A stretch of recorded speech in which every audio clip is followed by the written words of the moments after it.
Long time ago, there lived a people bound by ancient law, the law of flame. The law was simple but scared. When a man dies, his brother will inherit not only his land but also his wife. It was said to keep the fire of family burning and to ensure no widow was left alone and no bloodline broken. Most honor it without question, until one day the law was twisted for desires. Kunlay and Toby were brothers, sons of the great hunter. Kunlay was the elder, brave and strong, and loved by all, especially by a woman named Lara. Toby was clever, sharp eyes, but restless. He had always stood in Kunlay's shadow. Toby had loved Lara from afar since youth. However, Kunlay was the one Lara loved. One evening, Kunlay was sent to the farm by his father to bring some yam from the farm. On his way, Kunle met Lara returning from the stream with a pot of water on her head. Lara, how are you? Why don't you let me help you? Kunle said, jokingly, smiling. No, don't worry, thank you, Lara replied. Where are you headed? Lara asked. To the farm. My father asked me to bring some yam. Oh, let me leave you so that you can go because you are carrying water. I will see you when I'm back. Though they had known each other, but not that close. We will finish our discussion when I'm back. The son of the great hunter, bring Reby too. They both laughed. And so Lara came to Kunle's house. They sat in front of the house talking. Kunle brought out a plate of meat. You asked me to bring rabbit. Lara was happy.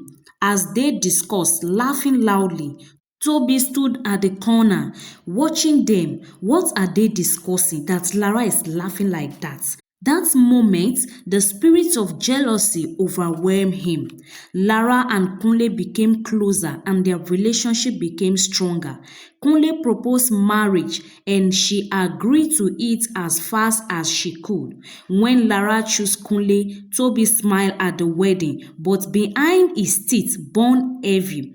Lara was beautiful, her laughter shined bright as the village celebrated their wedding, dancing, laughing, and eating.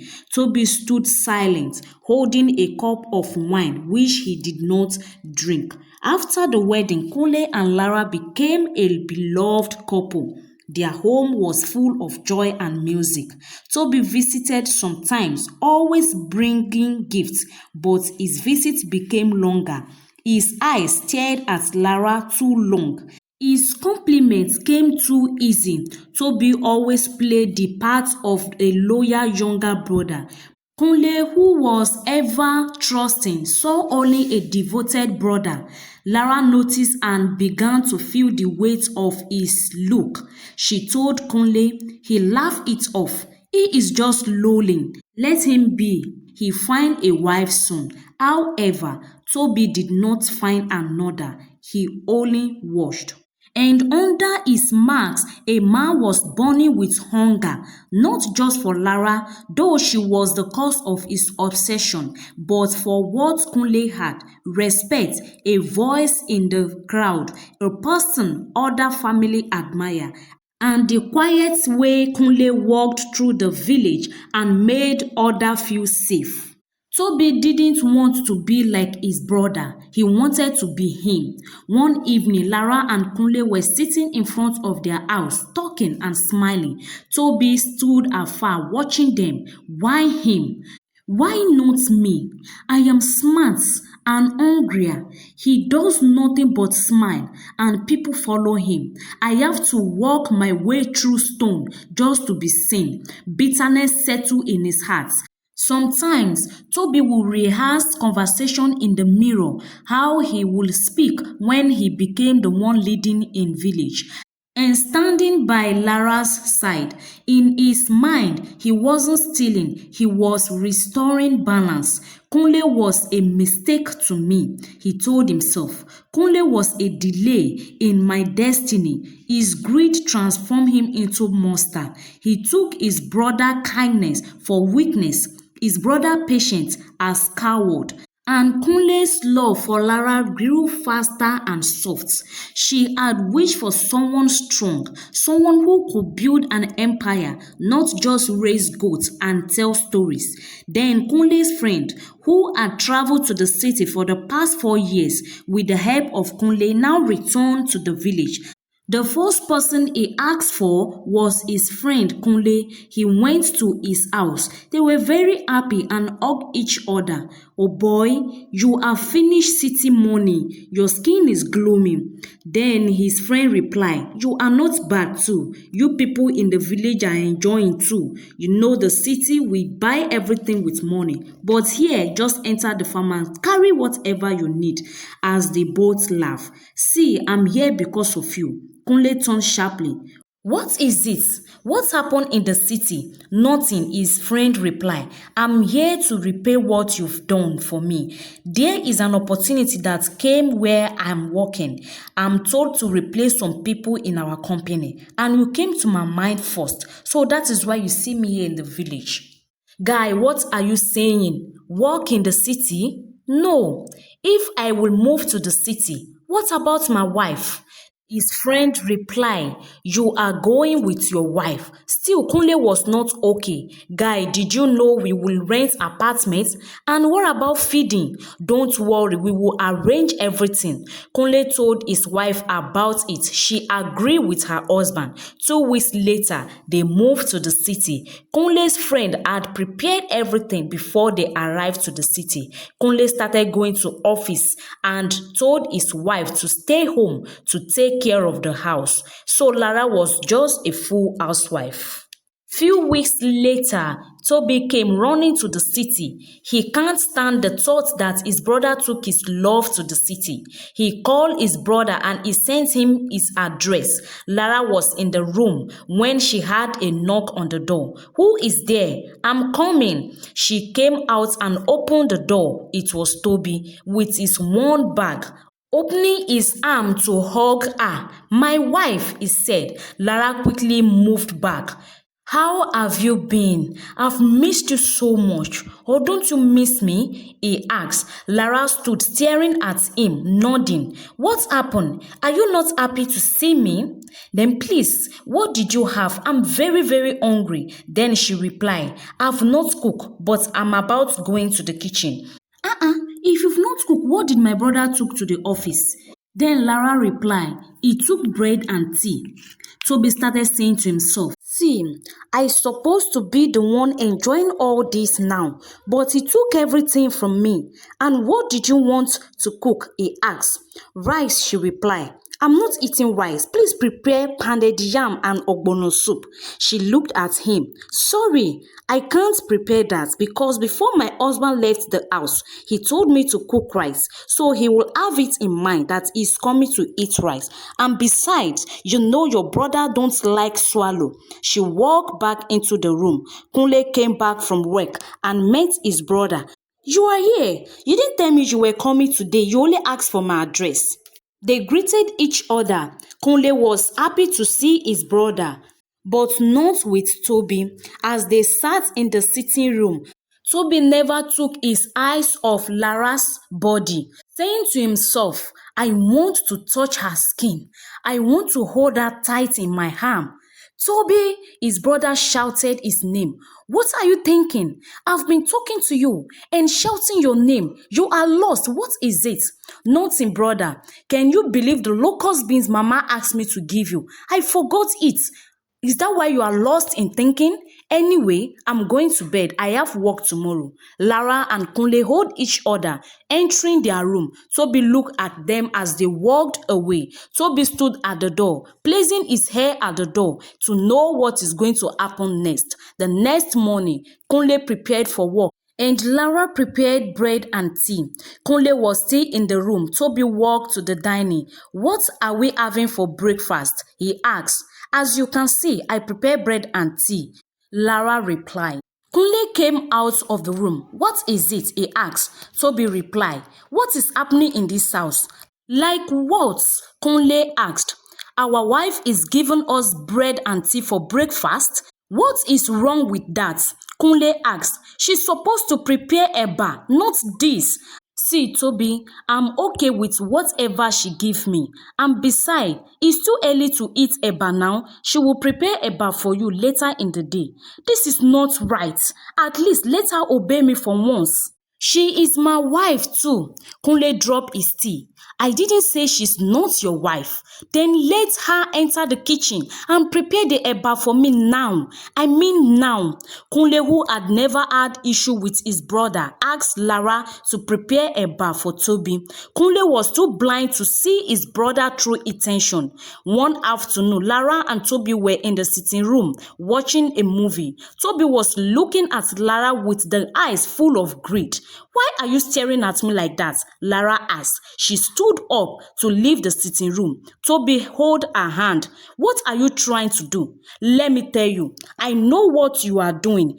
If your brother is too blind to see it, I can see it clearly." She went into the room and locked her door. So whenever Kunle left the house, Lara would not come out until Kunle returned home. One day, Lara told her husband that she wanted to visit a friend because she can't stay in the house with Toby. Since Kunle refused to see what she was saying, Lara told her friend, "I must be on my way now. My husband is back." Immediately, Lara stepped in. A slap landed on her face. "Where are you coming from?" Toby asked. Lara stood in shock, holding her cheek. "You just slapped me?"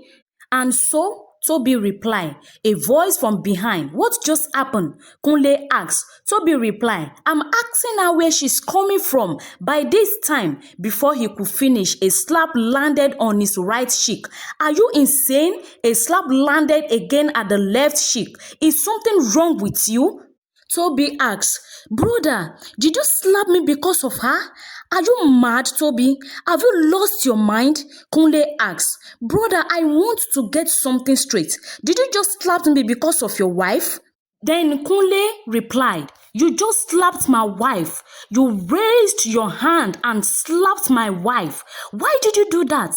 Then Toby replied, "I was asking her where she's coming from by this time. Look at the time. Or is she not with her time?" Then Kunle replied, "Since when did that become your problem?" Toby, "Since when my wife whereabouts became your business." "Brother, listen, this is your wife and she's also my wife. Your wife is my wife, and I could not allow her to stay out late." Then Kunle replied, "I get the point. You show concern for my wife, but it doesn't go to the point of raising your hand and hit my own wife. Brother, she left this house without preparing anything. And I'm hungry, and I've been waiting for her since morning to come back." Lara replied, "There is rice in the kitchen. Who told you I want to eat rice? You should have prepared something else." Then Kunle cut in. "Are you mad? What has gotten into you? You are asking my wife if she prepared food for you.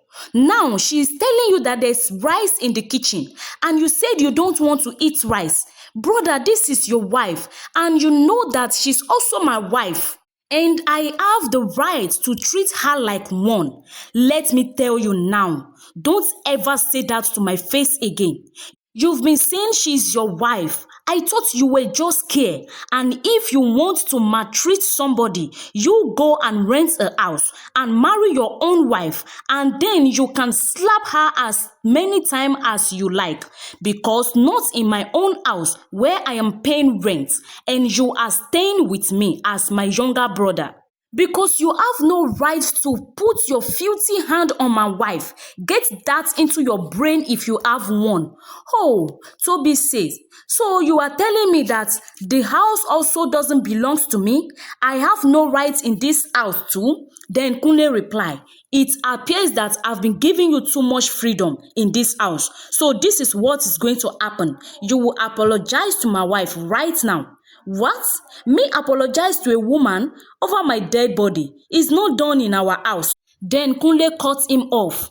If you don't apologize to her now, that means you are leaving my house immediately.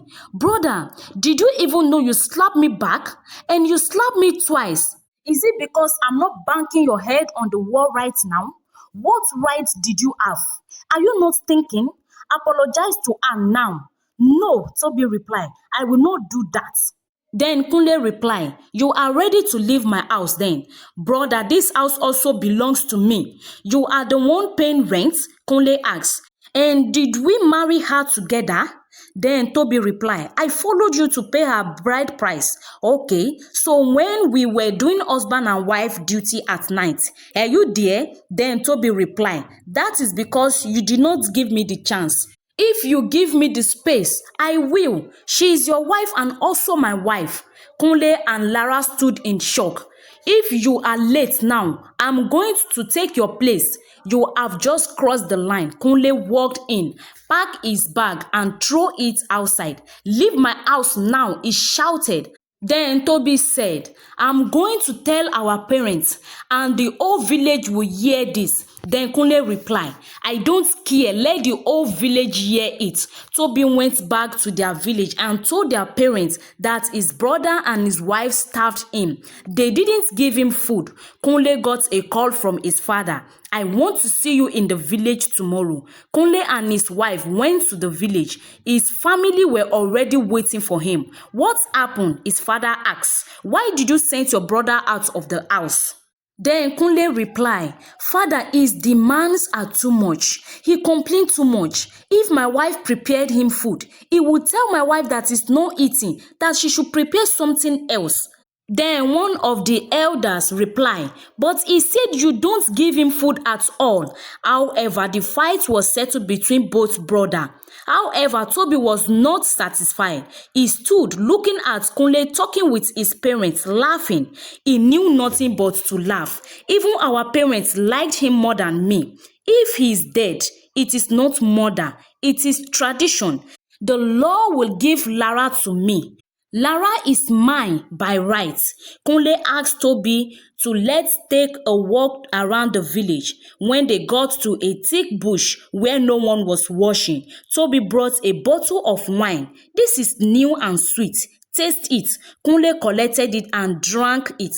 After some minutes, Kunle's chest ceased. He collapsed, but he did not die. Toby thought he had ended it once and for all. He dragged him into the thick bush and left him there. Toby came back home alone. Where is your brother? His mother asked. He is not home. We departed some minutes ago. They waited for him, however, he never returned that night. The next day, Kunle woke up in a hunt and saw an old healer. Who are you? Where am I? And the old man replied, I saw you in the bush when I was hunting for some medicine. You were poisoned. Kunle could not believe what he was hearing. His heart shattered from betrayal. I must return, he said. The old man held his hand. No, not now. Kunle told the man everything. Wait, if he believes you are dead, you will see the truth and how deep the root goes. So Kunle stayed in hiding. He watched and listened. The news was spread that Kunle was dead. Kunle saw Toby claim his home. He stood before the village and said, by the law, Lara is my wife now. Kunle saw Lara's eyes filled not with sorrow but with suspicion. Lara did not believe that Kunle's death was natural. She saw how Toby moved too quickly, how he touched her with too much eagerness. One night, she stood under the moon, staring at the moon, and there Kunle stepped from the shadow. She wanted to shout. He quickly held her. It's me, I'm alive. I'm not dead, but almost died in my brother's hand. They hug each other. I told you, but you won't listen. However, Kunlay was not back for revenge. He came back for truth and for justice. I won't strike him down like an animal, Kunlay said. I will break the law that gave him the rights. Toby called a gathering to honor his late brother. He sat beside Lara, dressed in ceremonial white. The village ate and drank, unaware that Kunlay was among them. He wrapped himself like their village beggar. Toby stood. I, Toby, claim my brother's wife, and I vow to protect her and take care of her. Lara stood up and turned to the crowd. I have something to show you. Silence filled the crowd. Kunlay stepped forward and removing the wrapper on his head. Toby was shocked and stood in froze. Kunlay spoke calmly. I was poisoned by the brother who now stands beside my wife. The crowd talked in confusion. Some shouted for proof. Then Kunlay faced the crowd. What kind of law allow a man to take his brother's wife like property? What kind of tradition reward betrayal? Silence filled everywhere. Then Kunlay pointed to the elders. How could you allow such law to exist? Then Lara stood as witness. She testified how Toby had acted and how he rushed the ritual, and the old healer confirmed the poison. Toby screamed on top of his voice. I love her first. I deserve her. Kunlay's voice was now low. Love that demands death is not love. It is called hunger. Toby was banished from the village. He left the village in shame and never to return. Kunlay stood before the villager the next day beside Lara. The law of the flame is broken. From this day forward, no woman shall be claimed by blood. Let each soul choose its own fire. The elders disagree, but the people, especially the women, stood one by one. They joined Kunlay. The old law was born from the village and the people's mind and hearts. Kunlay and his wife went back to the city and lived a happy married life. Thank you for watching this video. Kindly share your thoughts with me in the comment section. What lesson did you learn from this story? And please share this story with your loved ones. If you've not subscribed, please subscribe till I bring another story your way. Bye.